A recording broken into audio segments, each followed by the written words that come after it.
एक निर्दयी साम्राज्य अपने घमंड में पहाड़ के भीतर छिपे प्राचीन जल चक्र को खोल देती है। वह अपने लोहे के विशाल यंत्र से पहाड़ी झील का सारा जल मोड़कर अपने महल की ओर बहा देती है। देखते ही देखते झील की तलहटी फटने लगती है, पानी गायब हो जाता है और झील में रहने वाले रक्त लाल और नीली आंखों वाले रहस्यमयी जीव तड़प तड़प कर मरने लगते हैं। चारों ओर सन्नाटा और मौत की बदबू फैल जाती है। उसी समय झील के किनारे सूखी घास चबाता हुआ एक काला भैंसा अचानक कांप उठता है। उसकी आंखें लाल हो जाती हैं। उसने अनहोनी का आभास होता है। वह जमीन को खुर से कुरेदता है और पागलों की तरह दौड़ता हुआ सूखी झील तक पहुंचता है।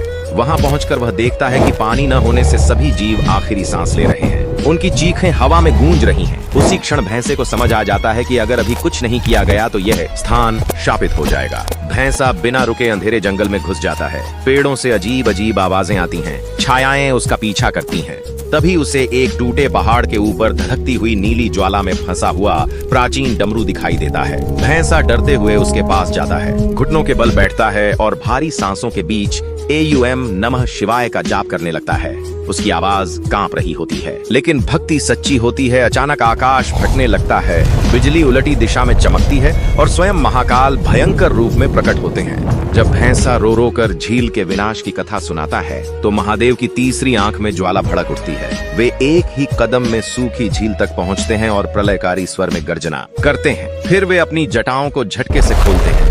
अगले ही पल जटाओं से काली गंगा की भयानक धारा गिरती है। जल के साथ साथ आत्माएं, गूंजती चीखें और ऊर्जा झील में भरने लगती हैं। झील पल भर में उफन पड़ती है। मरे हुए जीव फिर से जीवित होकर डरावनी खुशी में तैरने लगते हैं। धरती कांप उठती है।